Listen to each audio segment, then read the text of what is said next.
Sejam muito bem-vindos para o meu canal. Hora de eu falar finalmente sobre os 7 espadachins da Névoa. Esses caras são basicamente a elite da Vila Oculta da Névoa.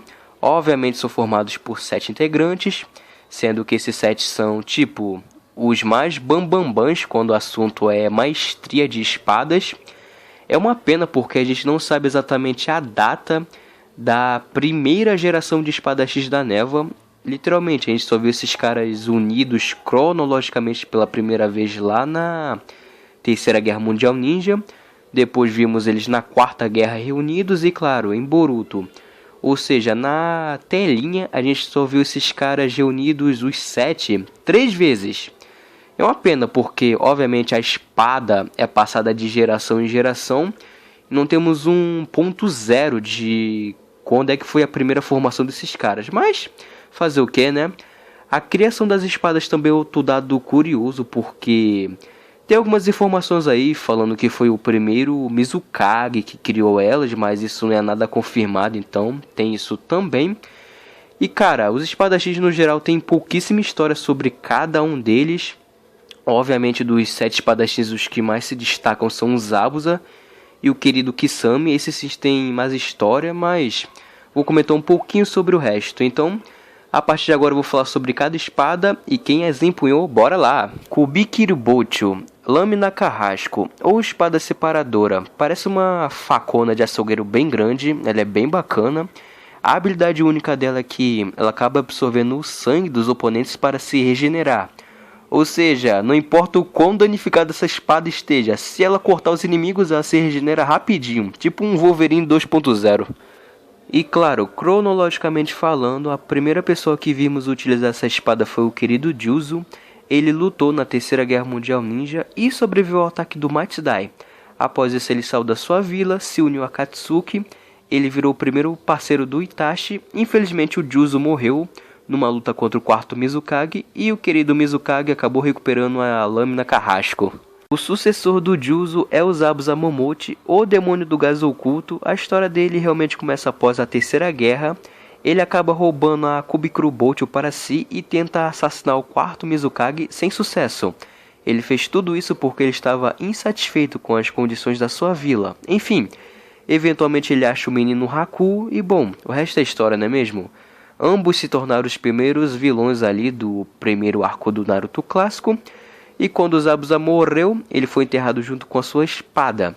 3 anos depois ele é ressuscitado, ele luta na Quarta Guerra contra o Kakashi, a sua terceira divisão, e é impedido finalmente e é mandado de volta para o mundo dos mortos.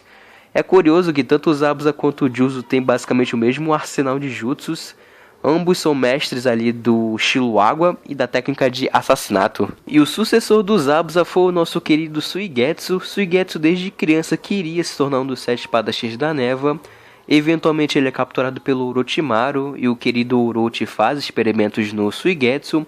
Com o tempo o Sasuke o liberta e o Suigetsu vai lá no túmulo do Zabuza pegar a Kubikiriboucho para si.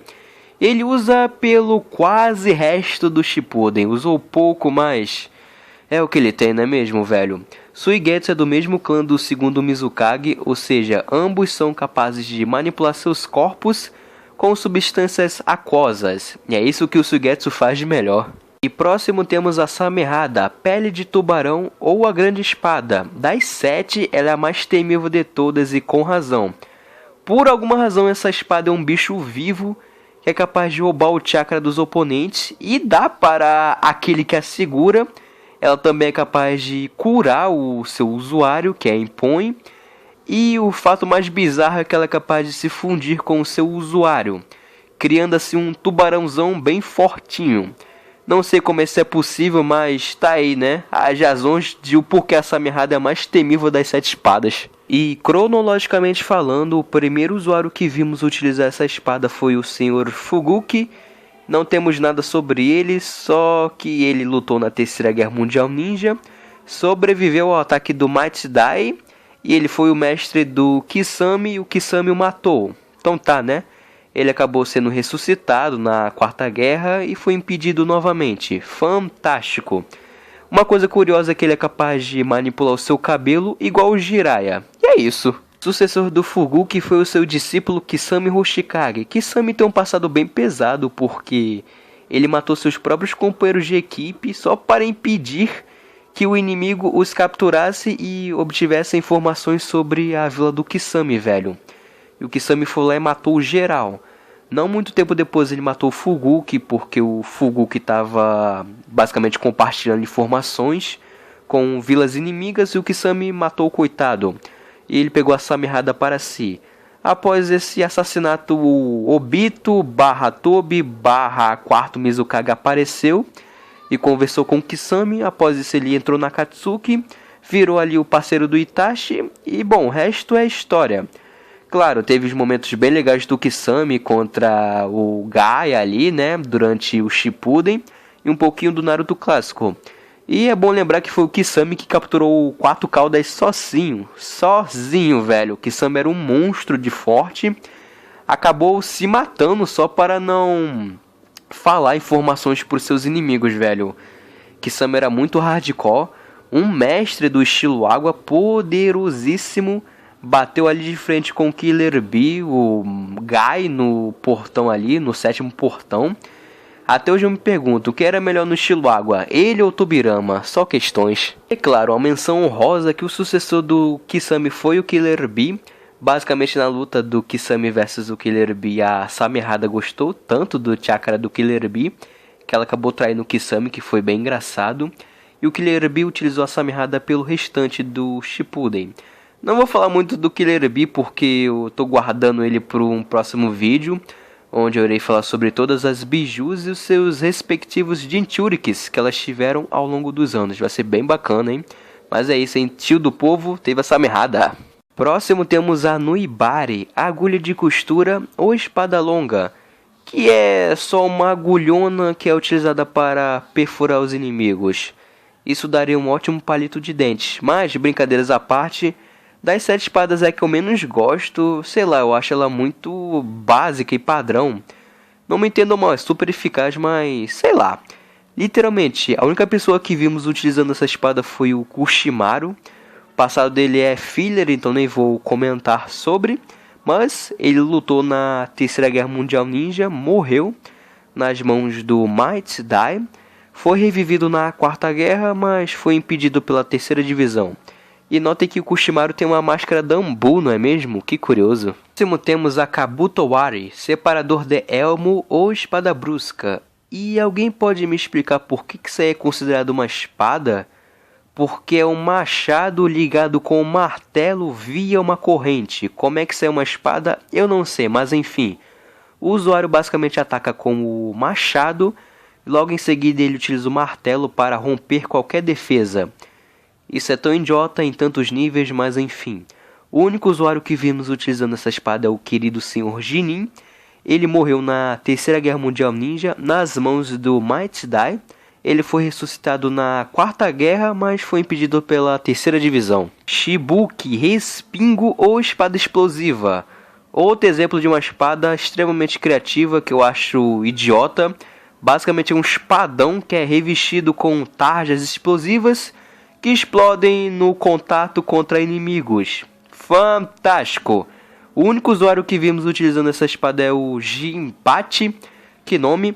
Ele morreu na Terceira Guerra Mundial Ninja, nas mãos do Might Dai. Ele foi ressuscitado na Quarta Guerra, mas foi impedido pela Terceira Divisão. Em seguida, Kiba, não o Zerruela, digo, a espada mesmo. Kiba era conhecido como presas ou espadas de trovão. Eram 2 espadas gêmeas. Das 7 espadas, elas eram consideradas as mais afiadas por causa da sua afinidade com o estilo raio, que as tornava bem afiadas, literalmente. A primeira usuária, cronologicamente falando, dessas espadas era Amerin Ringo, e não temos ideia de quando é que ela morreu mais, só que ela foi ressuscitada na Quarta Guerra Mundial Ninja. Sucessor da Meiuri é um cara chamado Raiga. Ele é curioso porque ele apareceu pela primeira vez no anime, depois ele foi importado para o mangá, coisa que a gente não vê todo dia, mas tá, né?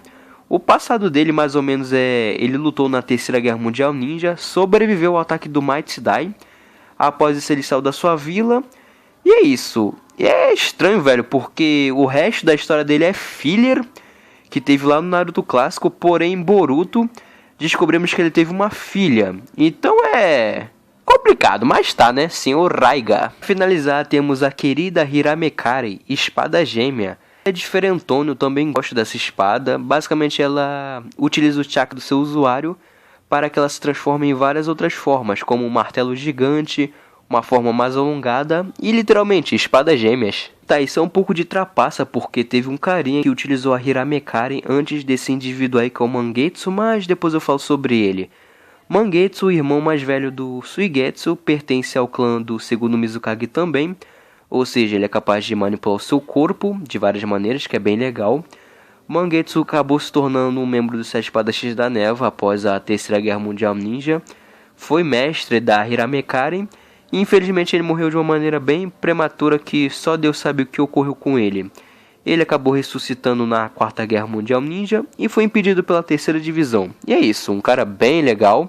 E o fato de que ele pode utilizar todas as outras espadas com maestria também é, né, curioso de se pensar. O cara era um monstro. O sucessor do Mangetsu foi o Chojuro. Ele era guarda-costas da quinta Mizukage. Eventualmente o Chojuro vira o sexto Mizukage, ou seja, ele é o primeiro espadachim a virar Kage. Isso é bem legal. Ele sabe utilizar o estilo água, dentre outras coisas. No futuro vai ter um vídeo só sobre a história do Chojuro, então aguardem. Vou falar rapidamente de quando o grupo estava formado, porque não é divertido. Isso aí foi na Terceira Guerra Mundial Ninja, obviamente. Vocês estão vendo aquele pivete ali ao lado do Fuguki com a Hiramekari? Pois é. Cronologicamente falando, ele é o primeiro mestre da espada. Ele foi sucedido pelo Mangetsu, etc. Não incluí ele no vídeo porque não temos o nome dele, literalmente. Em cima do Fuguki também tem outro indivíduo, que eu não sei se é o de empate ou não, mas tá, né? E cara, desses 7 aí, somente 3 sobreviveram ao ataque do Might Sidai. Ele era brabo, não é mesmo? Claro que daí só o Fuguki, o Juzo e o Raiga que sobreviveram. Então a formação deles na Quarta Guerra, que de acordo com os outros ninjas, o Kabuto só pegou os mais poderosos da geração. Bora lá. O Fuguki, o Kisame é mais forte do que ele, obviamente. Kisame só não tá aí porque não deve ter dado tempo do Kabuto ter pegado o DNA dele. Tem o Jinin, que é whatever. Mangetsu tá no lugar do Chojuro, por N razões. Zabuza sendo mais forte do que o Juzo, super concordo. De empate tá ali. A Meiuri sendo mais forte do que o Raiga, tá, né? E o Kushimaru. E é isso, velho. Temos a formação deles no Boruto, onde um cara de cabelo branco sucedeu Suigetsu, a filha do Raiga o sucedeu, um cara do clã Hoshikage sucedeu Killer Bee, um doido tem a espada explosiva, uma psicopata tem a agulha e um retardado tem a separador de elmo. Fantástico, velho. Nos comentários me diga qual é a espada que você mais gosta e a que você menos gosta. Eu vou ficar por aqui. Não sei se eu deixar o like, comentem. Até o próximo vídeo, meu povo. Valeu!